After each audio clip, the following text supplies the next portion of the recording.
Hello everyone. So in this video, we are going to solve some more CSIR net exam questions from the topic sequence of functions. So let's start with this question. And in this question, एक sequence of function हमें given है और हमें बताना है कि on the real line if it converges uniformly or not. So let's say अब सबसे पहले ये देख लेते हैं कि ये point wise कहाँ पे converge कर रहा है, ठीक है?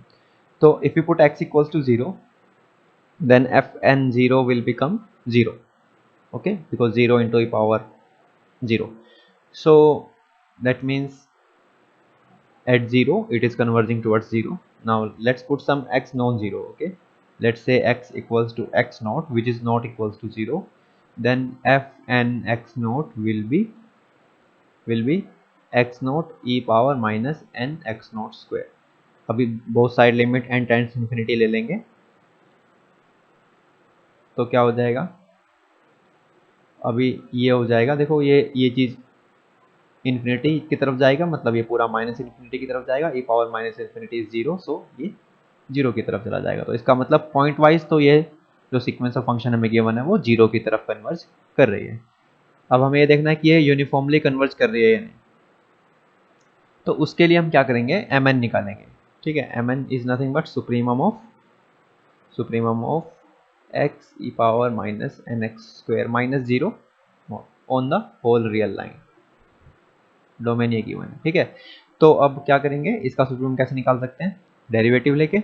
तो एफ डैश एन एक्स क्या हो जाएगा, x as it is e power minus n x square into minus 2nx plus e power minus n x square.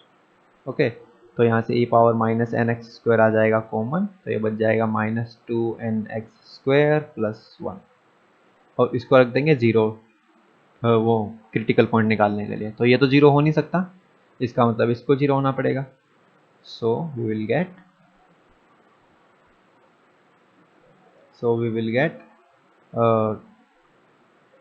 2nx square is equals to 1 and x square is equals to 1 by 2n and x is equals to plus minus 1 by under root 2n।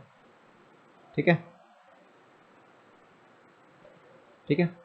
तो अब क्या करना है, अब देखो minus 1 by under root 2n पे तो ये नेगेटिव वैल्यू देगा और plus 1 by under root 2n पे पॉजिटिव देगा, तो इसका मतलब प्लस वाले पे ही सुप्रीमम मिलेगा, जो मैक्सिमम का पॉइंट है वो ये होगा। तो इसको पुट कर देते हैं वहां पे to get the supremum. Okay, तो एक मिनट,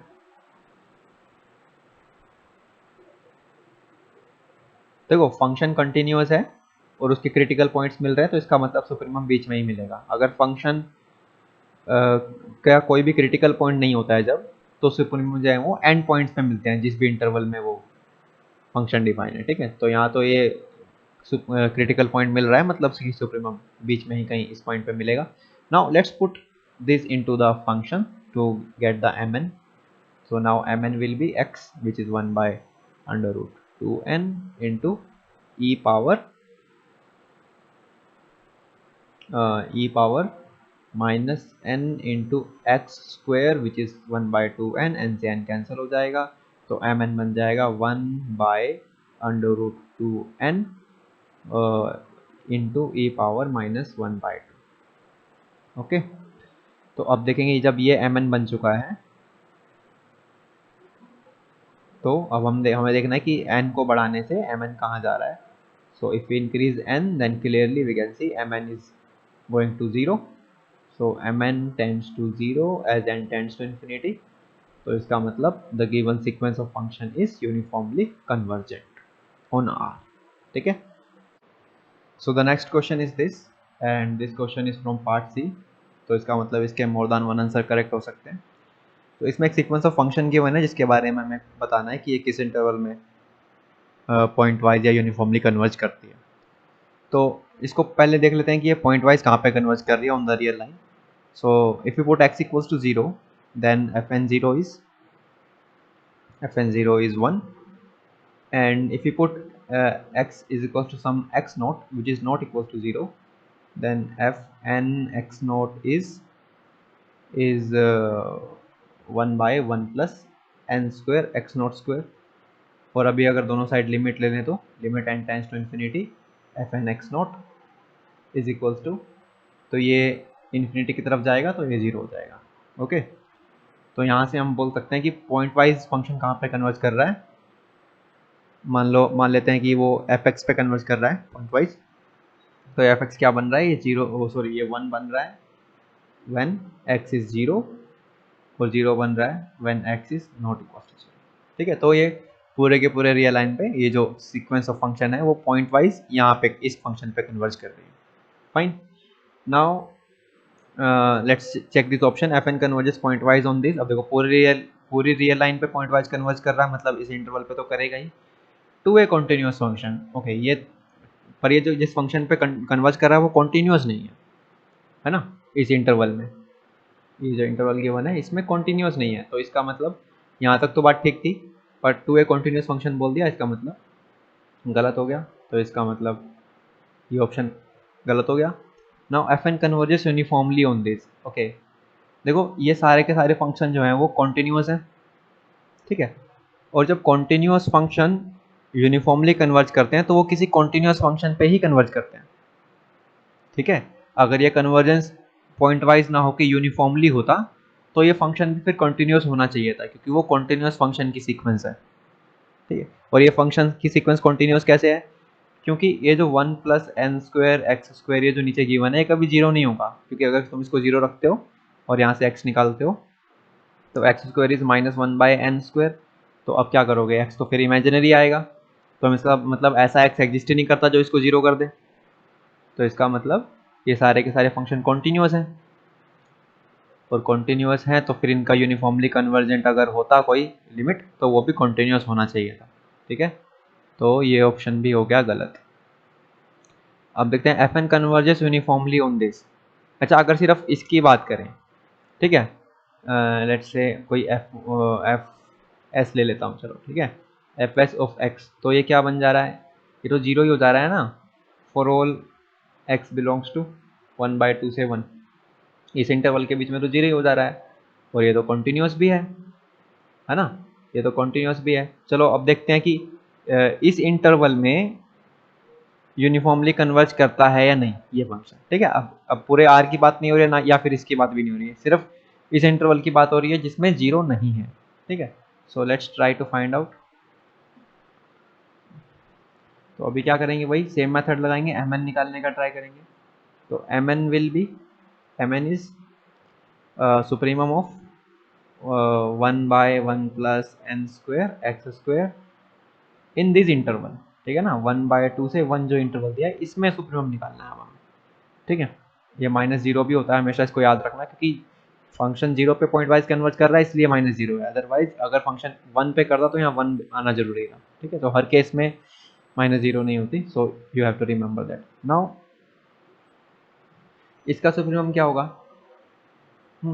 इसका सुप्रीमम देख लेते हैं एक बार, इसका डेरिवेटिव लेके देख लेते हैं। चलो ठीक है, तो डेरिवेटिव क्या हो रहा है, माइनस आ जा रहा है आगे, 1 plus n square x square power हो जा रही है -2, और इनटू में 2 एन स्क्वायर एक्स हो जा रहा है।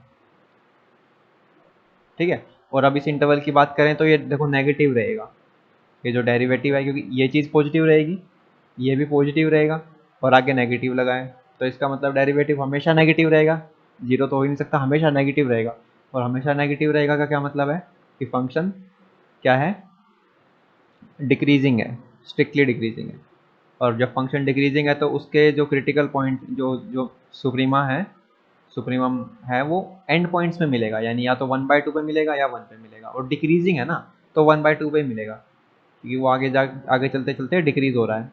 ठीक है, तो 1/2 पुट कर देते हैं यहाँ पे, तो सुप्रीमम हो जाएगा 1/1 plus n square and 1/2 square which is 1/4, तो ये हो गया। और अब एम एन जो है इजीली तुम देख सकते हो 0 पे चला जाएगा as n tends to infinity, तो इसका मतलब इस इंटरवल में तो यूनिफॉर्मली कन्वर्जेंट है। और तुम थोड़ा सा सोचोगे इस बारे में, और तो कोई भी इंटरवल ले लो जिसमें जिसमें जीरो नहीं आती, ठीक है, जिसमें जीरो नहीं आती वो इंटरवल ले लो कोई भी, तो ये उस पर यूनिफॉर्मली कन्वर्जेंट हो जाएगा, लेकिन जैसे ही जीरो आएगी तो गड़बड़ है, क्योंकि जीरो जब तुम पुट कर सकते हो तो फिर जो सुप्रीमम है वो 1 बन जाएगा। ये यहाँ जीरो आते ही ये एन पूरा खत्म ही हो जाएगा, तो 1 बन जाएगा सुप्रीमम। और जब सुप्रीमम 1 या 1 से ज़्यादा रहेगा तो फिर एम एन जीरो पे जा नहीं सकता ना। तो बस जीरो हटा दो किसी भी इंटरवल में से, then this sequence is uniformly convergent on that interval. ठीक है, चलो इसका मतलब ये हो गया करेक्ट। अब इसकी बात कर लेते हैं।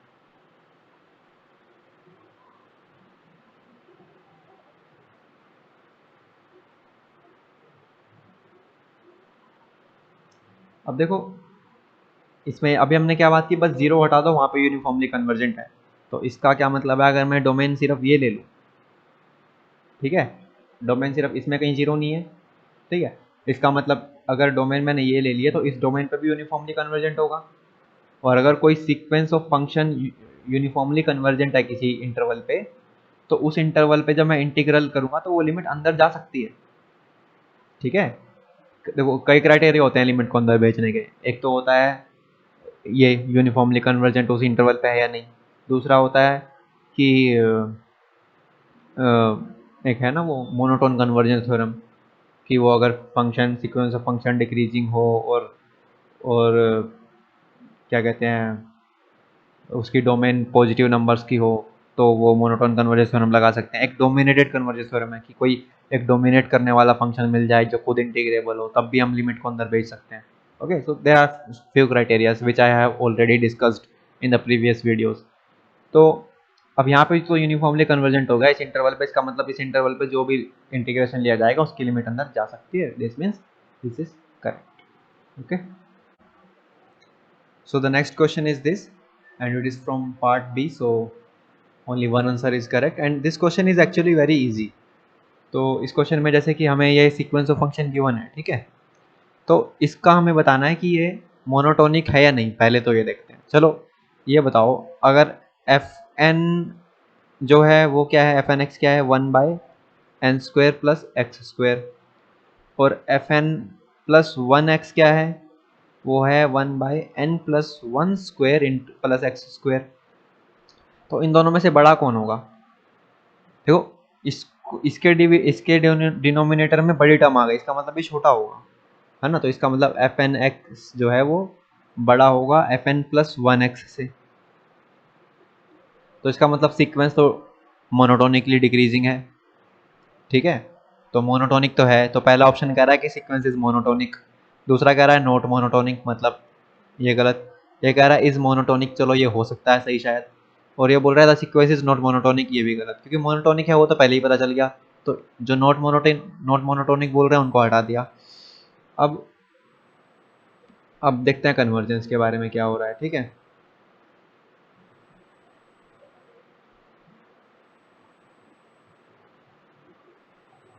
तो कन्वर्जेंस क्या है कि अगर x को कुछ भी ले लेंगे इस इंटरवल के बीच में, क्योंकि डोमेन ये गिवन है, ठीक है, तो क्या हुआ, एफ एन एक्स नोट, ठीक है, कोई एक्स नोट ले लिया इसमें से, is equals to 1/n² plus x not square. अब दोनों साइड अगर लिमिट ले रहा हूँ, तो limit n tends to infinity लेता हूँ, तो क्या हो जाएगा, ये जीरो पे चला जाएगा। तो मतलब जो पॉइंट वाइज लिमिट है वो जीरो आ रही है इस इंटरवल पे। ठीक है, तो ये कह रहा है कि ये आनी चाहिए लिमिट, ये तो गलत है, तो ये भी गलत हो गया। इसका मतलब ऑप्शन 1 इज द करेक्ट। और देखो जो डोमेन है वो इस तरह से दी गई है जिसमें जीरो नहीं है। अगर डोमेन में जीरो होती ना तो फिर ये पूरा का पूरा जीरो पे नहीं जा सकता था। चलो थोड़ा सा इसको थोड़ा सा एक्सटेंड करते हैं कि मान लो जो डोमेन है ना वो हमें दी होती ऐसा इंटरवल जिसमें जीरो है। लेट्स से डोमेन दे दी ये -1 से 1। तो अब जो लिमिट है वो ज़ीरो नहीं होगी, क्योंकि अब लिमिट कुछ ऐसी होगी कि भाई जीरो पे तो है 1/n², 1/n² है जीरो पे, ठीक है, when x equals to zero, और अदरवाइज जीरो है, when x not equals to zero तब जीरो है। देखो इस इंटरवल में जीरो थी ही नहीं, तो ऐसा कोई इशू हुआ ही नहीं, है ना। तो ये हो जाएगा, तो फिर यहाँ पे कन्वर्ज करेगी। और अब तुम देख सकते हो इस क्वेश्चन को, चलो तुम वैसे तो क्योंकि इजी क्वेश्चन है इसको थोड़ा टफ बनाने के लिए तुम खुद से कुछ ट्राई कर सकते हो। क्या कर सकते हो कि इस अब ये लिमिट आ गई ना, और ये लिमिट क्या है कि पूरे के पूरे अगर मैंने डोमेन पूरी की पूरी आर पे दी होती तब भी यही लिमिट आती, ठीक है, डोमेन पूरी की पूरी आर दी होती तब भी यही यही एफ एक्स आता। तो अब तुम यही चेक करना खुद से कि क्या ये सीक्वेंस ऑफ फंक्शन इस पे यूनिफॉर्मली कन्वर्ज कर रहा है, क्योंकि पॉइंट वाइज तो कर रहा है बट क्या यूनिफॉर्मली कर रहा है। ठीक है, वो तुम एम एन निकाल के देखना कि ये एम एन निकालना, फिर देखना ये एम एन 0 पे जा रहा है या नहीं जा रहा। ओके, चलो नेक्स्ट क्वेश्चन में ये सीक्वेंस ऑफ फंक्शन गिवन है और डोमेन गिवन है 0 to 1। ओके, तो फर्स्ट ऑप्शन बोल रहा है कि there exist a pointwise convergence subsequence of F n, मतलब इसकी एक पॉइंट वाइज कन्वर्जेंस सबसीक्वेंस मिलती है, और दूसरा बोल रहा है कि नहीं मिलती, तो इन दोनों में से एक ही करेक्ट हो सकता है। तीसरा बोल रहा है कि f N converges point wise everywhere. Okay, ये सबसीक्वेंस की बात नहीं कर रहा है, ये एफ एन की ही बात कर रहा है कि ये कन्वर्ज कर रहा है हर जगह पॉइंट वाइज। ठीक है, और फोर्थ बोल रहा है कि f n has exactly one, कि एक ही मिलेगी बस कन्वर्जेंट सबसीक्वेंस। ठीक है, तो इसमें देख हम सबसे पहले सबसीक्वेंस से पहले एफ एन को ही थोड़ा एनालाइज करेंगे, है ना, कि अगर एफ एन कन्वर्ज कर रहा है पॉइंट वाइज तब तो इसकी सारी की सारी सबसीक्वेंस करेंगी। ठीक है, समझ रहे हो कि अगर ये वाला ऑप्शन करेक्ट हो जाता है, मैं नहीं कह रहा हूँ करेक्ट है बट अगर हो जाता है तब क्या होगा, तब तो ऑब्वियसली देर एग्जिस्ट सीक्वेंस जो करे, और ये हो जाएगा गलत क्योंकि कह रहा है नहीं करेगी एग्जिस्ट, क्योंकि अगर कोई कन्वर्जेंट सब सीक्वेंस है, कन्वर्जेंट सीक्वेंस है उसकी सारी सब सीक्वेंस कन्वर्जेंट होंगी। ठीक है, और ये भी गलत हो जाएगा, ये कह रहा है एक ही मिलेगा, क्योंकि अब तो सारी ही कन्वर्जेंट है ना, सब सीक्वेंस कन्वर्जेंट है, तो इसका मतलब एग्जैक्टली वन कैसे होगा। तो अगर ये करेक्ट है तो ये दोनों करेक्ट है, तो हम चेक करते हैं कि क्या ये करेक्ट है, क्योंकि अगर ये करेक्ट है तो फिर हमें आगे कुछ करना ही नहीं पड़ेगा, सीधा हमारा हो गया क्वेश्चन। अगर ये इनकरेक्ट निकला तब हमें आगे एनालाइज करना होगा। ठीक है, तो इसको देखते हैं जरा। देखो, अगर 0 से 1 के बीच में कुछ भी ले लिया जाए और फिर मैं n को बढ़ाऊं तब ये 0 पे जाएगा। समझ रहे हो, अगर मैं x को ले रहा हूँ, x नोट ले रहा हूँ, मान लो कोई 0 से 1 1 नहीं ले रहा, ठीक है, 0 से 1 के बीच में कुछ ले रहा हूँ, तब जो एफ एन एक्स नोट है वो लिमिट को n बढ़ाने से, n टेंड्स टू इन्फिनिटी करने से 0 जाएगा। लेकिन 1 पे प्रॉब्लम है ना, 1 पे क्या प्रॉब्लम है कि जब एफ एन ऑफ 1 निकाल रहा हूँ तो वो आ रहा है -1 पावर n, अब मैं n को बढ़ा रहा हूँ तो कोई लिमिट आ नहीं रही है ना, कोई लिमिट नहीं मिल पा रही है, तो इसका मतलब ये पॉइंट वाइज कन्वर्ज नहीं कर रहा है इस इंटरवल में। ठीक है, नहीं कर रहा है, इसका मतलब ये ऑप्शन गलत है।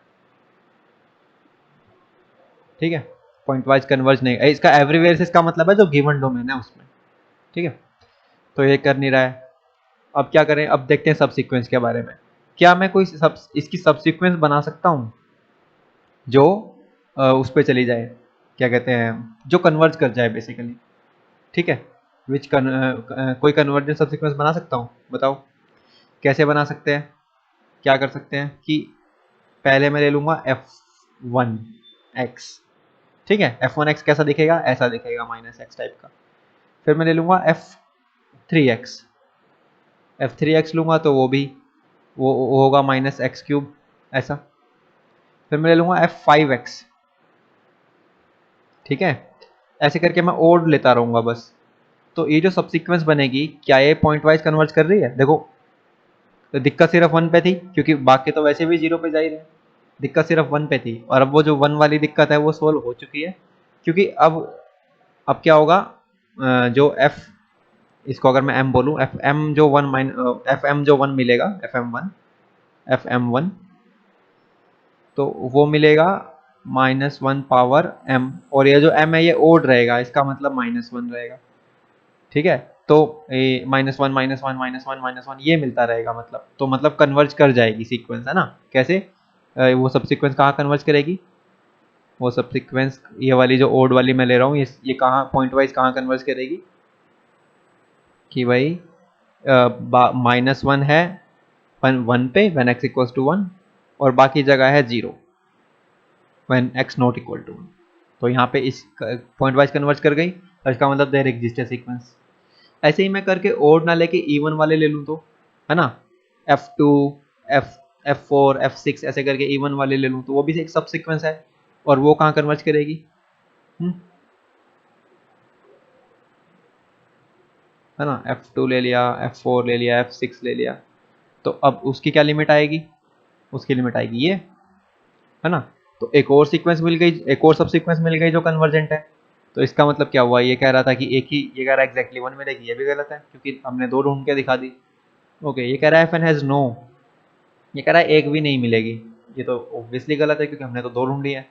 तो इसका मतलब क्या हुआ, सिर्फ एक ही आंसर करेक्ट है। ये पार्ट सी का क्वेश्चन है, इसके मोर देन 1 आंसर करेक्ट हो सकते हैं, पर इसका मतलब ये नहीं है कि हमेशा ही मोर देन 1 आंसर करेक्ट हो। ठीक है, तो इसका सिर्फ एक ही आंसर करेक्ट है, विच इज़ 1।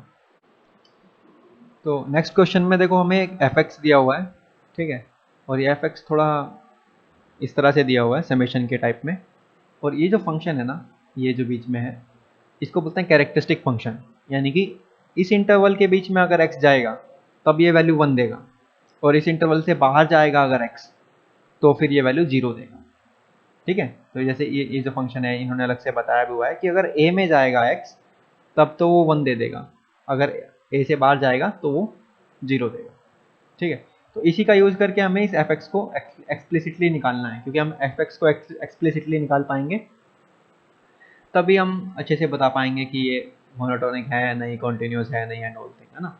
तो इस एफ को निकालते हैं। चलो सबसे अब देखो, ये जो चीज़ है ना, 0 से अब n की वैल्यू 1 जाएगी, 1/200, 2/200, 3/300, ये एक्चुअली में एक पार्टीशन कर रहा है 0 से 1 का। ये जो 0 से 1 जो इंटरवल है इसका एक पार्टीशन कर दिया है इसने। देखो कैसे, मान लो ये 0 है, ये 1 है, तो यहाँ पे कहीं पे 1/200 है, फिर यहाँ पे कहीं पे 2/200 है, फिर 3/300 है। ठीक है, तो हम क्या करेंगे ना, देखो चाहे चलता रहेगा, यहाँ पे 200/200 है, विच इज़ 1। ठीक है, तो हम इन इंटरवल्स के बीच में फंक्शन को पीस वाइज डिफाइन करने की कोशिश करेंगे। ठीक है, चलो मान लो एक्स नोट यहाँ से ले लिया। ठीक है, एक एक्स नोट ले लिया यहाँ से, तो क्या होगा, उस एक्स नोट पे ये फंक्शन 1 देगा जब n 1 डालेंगे तो, क्योंकि जब n 1 डालेंगे तो 0 से 1/200 के बीच में चला गया, तो इसका मतलब ये वैल्यू 1 दे देगा। जब n को 2 डालेंगे, क्योंकि हमें समेशन करना है, जब n को 2 डालेंगे तब क्या होगा, तब भी वो x नोट 0 से 2/200 में चला जाएगा, क्योंकि जब इसमें ही चला गया वो, है ना, जब इसमें चला गया तो फिर इसमें तो जाना ही है, और फिर इसमें भी जाएगा ही, है ना, क्योंकि वो यहाँ पे है तो इसमें बड़े वाले में तो होगा ही और उससे बड़े वाले में भी होगा। तो फॉर एवरी n ये 1 दे देगा अगर एक्स नोट मैं यहाँ से उठा रहा हूँ तो। ठीक है, तो फिर एफ ऑफ एक्स नोट क्या मतलब कि, अब देखो थोड़ा सा डिफाइन करते हैं।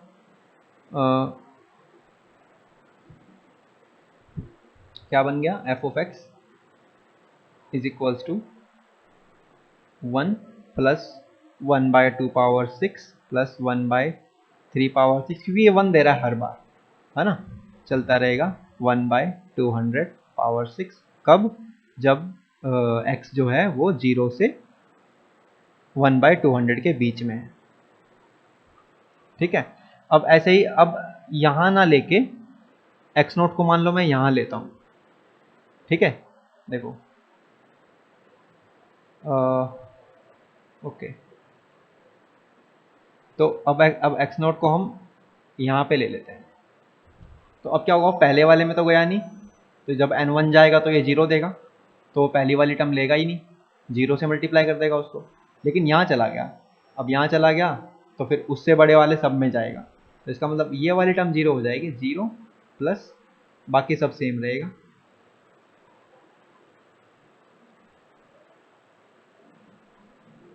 जब 1/200 से 2/200 के बीच में, फिर ऐसे ही मैं नेक्स्ट जो एक्स नोट है वो यहाँ पे ले लूँगा, तो अब वो पहले 2 इंटरवल में 0 कर देगा इसको, यानी n1 जाएगा तो भी 0 कर देगा, n2 जाएगा तो भी 0 कर देगा, 3 से फिर 1 देना शुरू कर देगा, तो इसका मतलब पहली 2 टर्म 0 हो जाएंगी। ठीक है, बाकी सब ऐसे चलता रहेगा, तो ऐसे चलता रहेगा, जब हम एंड में पहुंचेंगे तो सारी टर्म 0 हो जाएंगी, सिर्फ 1/200/6 बचेगा। व्हेन, ऐसे एक बार बीच में एक डॉट लगा देते हैं। ठीक है, लास्ट में क्या बचेगा, जब x क्या हो,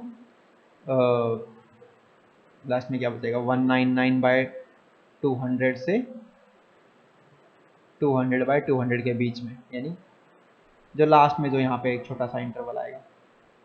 ठीक है, जब x यहाँ से लेंगे तो इस तरह से ये फंक्शन डिफाइन किया हमने। देखो ठीक है, मतलब कि अब हमें फंक्शन पीस वाइज पता है, समझ रहे हो। देखो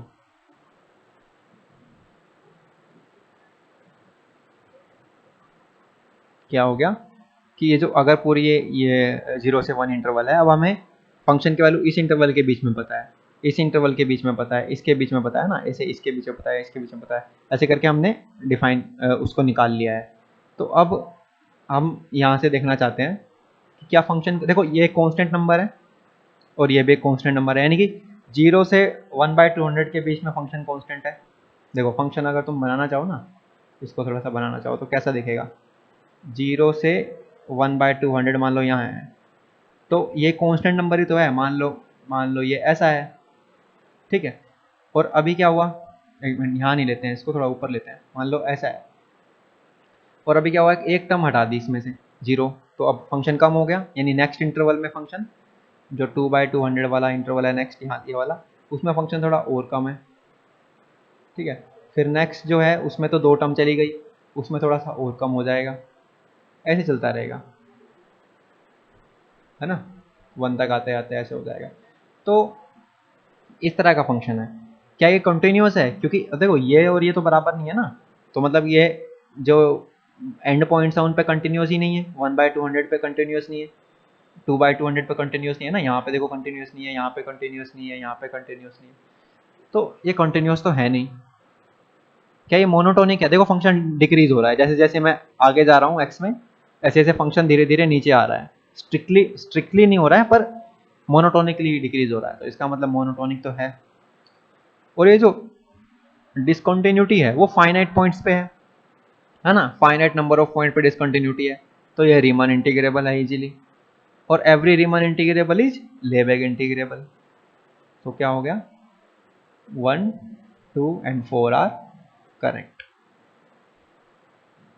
ठीक है। सो इन द नेक्स्ट क्वेश्चन हमें बताना है कि ये जो गिवन सीरीज है, these are uniformly convergent or not in this interval. So let's start with this one. इसमें हम क्या कर सकते हैं, एफ एन एक्स हमें पता है e power minus n mod x divide by n cube.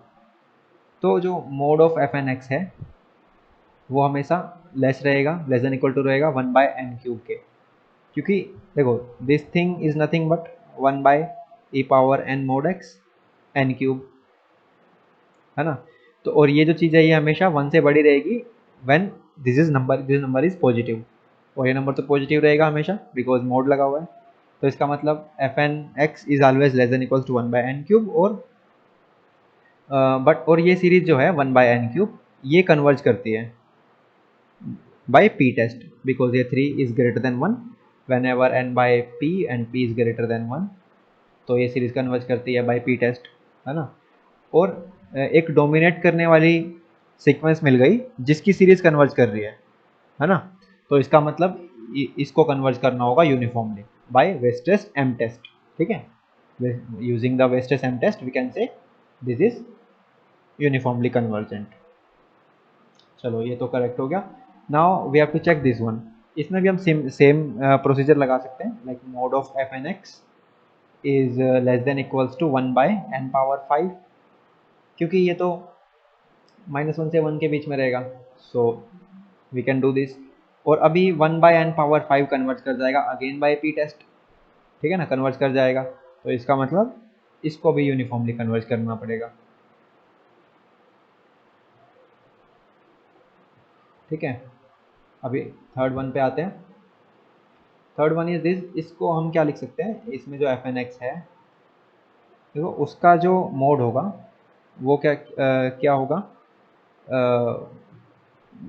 क्या होगा, is equals to x power mod x power n divide by n, ऐसा होगा। और इसकी एक्स की मैक्सिमम वैल्यू देखो पाई है, अगर वो पुट कर दें तो क्या होगा, ये जो फंक्शन है हमेशा लेस देन इक्वल्स टू होगा पाई पावर एन, सॉरी यहाँ पे वो है एन पावर एन है यहाँ पे, ठीक है। तो pi power n divide by n power n, ये हो गया। और इसको क्या लिख सकते हैं, pi by n power n, है ना। बस कुछ नहीं किया, एक्स की मैक्सिमम वैल्यू पुट की है जिससे ये टर्म बड़ी हो जाए, कोई दिक्कत नहीं है। अभी यहाँ पे हम इसको एम एन एज्यूम कर सकते हैं, ठीक है ना, ये हमारा एम एन हो गया pi by n power n, और अगर ये कन्वर्ज कर जाए, अगर हम प्रूव करते हैं ये कन्वर्ज कर रहा है, तो एक डोमिनेट करने वाला जो सीक्वेंस मिला वो खुद कन्वर्ज कर जाए, तो इसका मतलब इसको यूनिफॉर्मली कन्वर्जेंट होना पड़ेगा। पर हम कैसे शो करें कि ये कन्वर्ज करेगा, उसके लिए हम यूज़ कर सकते हैं कोशी रूट टेस्ट। ठीक है, कोशी रूट टेस्ट क्या बोलता है कि पावर 1/n कर दो दोनों साइड। ठीक है, जो भी एफ एन तुम्हारा है उसमें पावर 1/n कर दो, सॉरी mn जो भी है ना, पावर 1/n कर दो और limit n tends to infinity ले लो। तो ऐसा करने से क्या हो रहा है, पावर 1/n करा तो खाली π/n बचा, और फिर limit n tends to infinity किया तो 0 हो गया, और 0 तो 1 से लेस है। देखो 1 से लेस है तो मतलब कन्वर्जेंट है, 1 से बड़ा होता तो डाइवर्जेंट होता। This is Cauchy root test, है ना, you can see that Cauchy root test. तो by using Cauchy root test हमें एक डोमिनेटिंग सीक्वेंस मिल गई जिसकी सीरीज कन्वर्ज कर रही है, इसका मतलब इसको भी यूनिफॉर्मली कन्वर्ज करना पड़ेगा। ठीक है, अब बचा लास्ट ऑप्शन।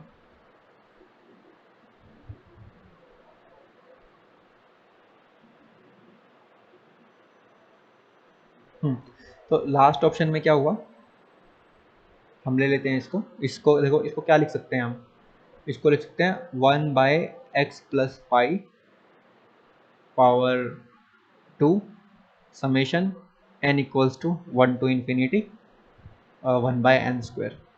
देखो क्योंकि इसमें तो कहीं n नहीं था ना, तो इसको बाहर निकाल सकते हैं, कोई दिक्कत नहीं है। अब देखो ये तो कन्वर्ज कर रहा है, ये यूनिफॉर्मली कन्वर्ज कर जाएगा बिकॉज 1/n², है ना, ये जो है हमेशा less than equal to 1/n² by mn test, this is converges uniformly. तो क्या ये भी यूनिफॉर्मली कन्वर्जेंट है? नहीं, क्योंकि ये जो टर्म है ना बाहर, ये इसका सुप्रीमम नहीं मिलेगा तुम्हें कोई भी, ये बाउंडेड नहीं है ये टर्म, क्योंकि जब x क्या कहते हैं, जब x -π की तरफ जाएगा, क्योंकि -π से पाई है ना इंटरवल डोमेन में, तो जब हम -π नहीं ले सकते, लेकिन -π के नज़दीक जितना भी जा सकते हैं, है ना, तो जब जब हम -π के नज़दीक जाएंगे तो ये टर्म 0 की तरफ जाएगी, और 1/0 मतलब ये टर्म बड़ी बड़ी होती चली जाएगी, बहुत बड़ी हो जाएगी, मतलब जितना भी तुम नंबर सोचो उससे बड़ी ये टर्म हो सकती है, मतलब ये बाउंडेड नहीं है। ठीक है, तो ये जो टर्म है ये डाइवर्जेंट बनाती है इस सीरीज को। ठीक है, कि जो -π के नज़दीक वाले पॉइंट है ना उनके लिए डाइवर्जेंट है सीरीज, भले ही ये सीरीज कन्वर्ज कर रही है यूनिफॉर्मली, बट ये जो बाहर वाली जो टर्म है ये इसको डाइवर्ज करवा रही है, तो इसीलिए this series is divergent. Okay, so that means option 1, 2, 3 are correct. So this is it from this topic, sequence of functions, and thank you very much for watching.